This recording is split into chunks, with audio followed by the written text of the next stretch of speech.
Scorpio, this is your astrological report for the month of June 2025. And the month starts out very nicely for you, actually, because you're going to have Venus moves into its really positive energy, loves to be in the sign of Taurus, moving into Taurus into your seventh house of relationship partnerships. So if you're single, it's a good chance you meet somebody and you go on candlelight dinners and you have a pleasurable time. And Venus Taurus is all about luxuries. It's also financially stabilizing, and financial gains can happen during Taurus Venus.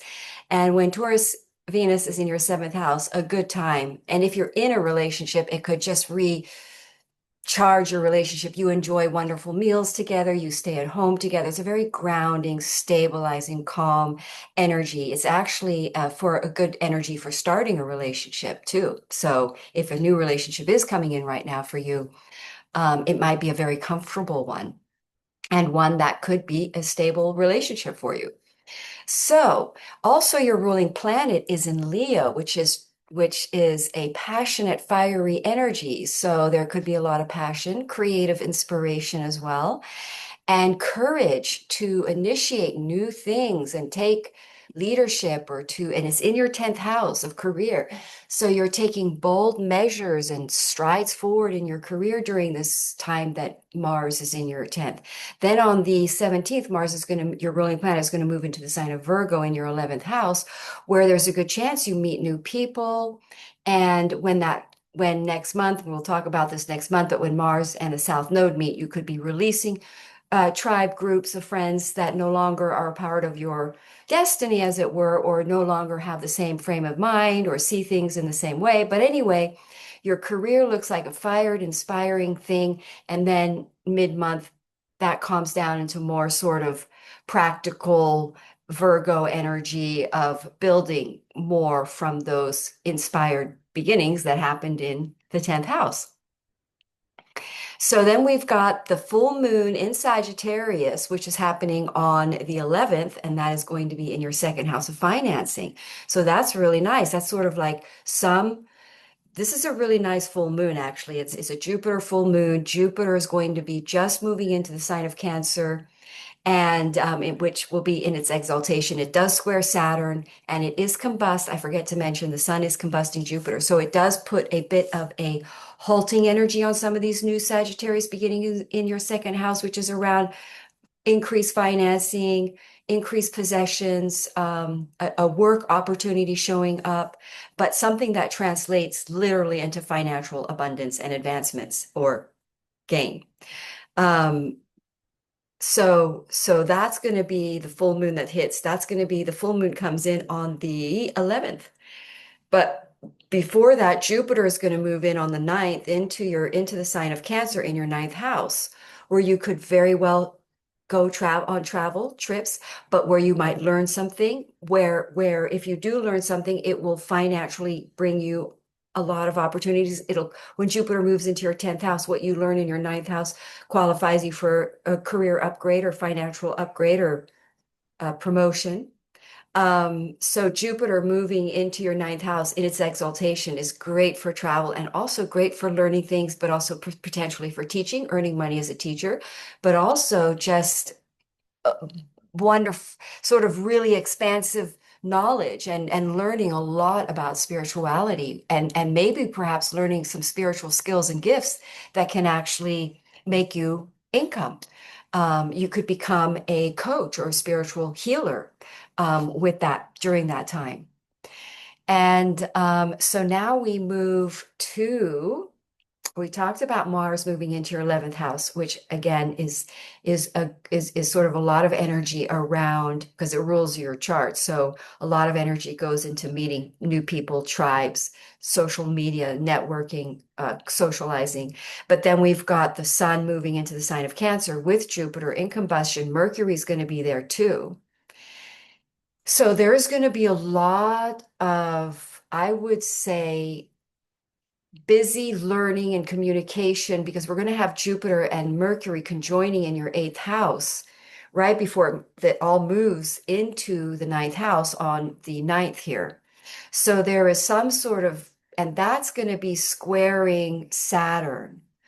So there might be a financial upset or some sort of delay due to debt, due to financial restrictions, like stopping you from going forward in some way in your Jupiter plan to travel. For instance, if it was travel or to go on a retreat or to take a course or to, spend money on something, uh, learning or books or something, or to take time off to write, for instance, there's going to be a financial snag or something that has to be dealt with. Some kind of a discipline, something is going to stop you that has to be dealt with because you've got Saturn in your sixth house, which is going to be frustrating. So really these new beginnings and this forward stuff that I'm talking about with Saturn, with Jupiter moving into the ninth house and potential travel and inspiring new beginnings and inspiring movement with your career house is happening all the time. That's been happening ever since Mars was in Leo, which has been a while. But for this month, as far as this Jupiter blessings coming into your ninth house, which is extremely lucky, where you're going to be have a lot of hope and inspired, and also a real sense of purpose in something that you start doing there. It squares Saturn, so some sort of responsibility or something you haven't dealt with that you got to turn around and deal with, and um, shall we say, refine some sort of structure around this new beginning in a way that, because the sixth house with Saturn in your sixth house, you're restructuring your routines in your day to day and how you are of service. This is a big change. So this Jupiter in your ninth house is sort of like you're learning and advancing in some sort of spiritual way to be of service, but then there's some sort of blocking or some sort of education or some sort of, like, for instance, getting a permit to do something, some kind of a snag that has to be taken care of. But then mid June to July, things really open up and we're really going to start seeing that flow and the Jupiter new expansive beginnings and the financial abundance that is the result of Jupiter in Capricorn, in Cancer, because it usually creates a nice boost in abundance for us. That abundance will be seen more towards the end of the month, or the middle of the month, as soon as Jupiter comes out of combustion. But during the time that Jupiter's in combustion and squaring Saturn, there's a lot of preparation. There's delays, there's obstacles, but you're getting over them and you're dealing with them. And as you are, you're adjusting the way that Saturn wants you to adjust to, so that this is a new foundation for you that's going to sustain your income and these new beginnings to sustain you financially for a good 29 to 30 years, because we're starting a new 29-year cycle here in Saturn. So then we're going to have a new moon in your ninth house on the 6th of June. I'm sorry, June 25th. And that is at 6 degrees. So that's going to be right on Jupiter. It will continue to square Saturn, but again, this is a new beginning that has delayed results, but you should be seeing them. You should at least be seeing something by that 2 weeks into the center of the month. You'll start seeing towards the end of the month these new results really bearing fruits and seeing and having a lot of hope and inspiration around that.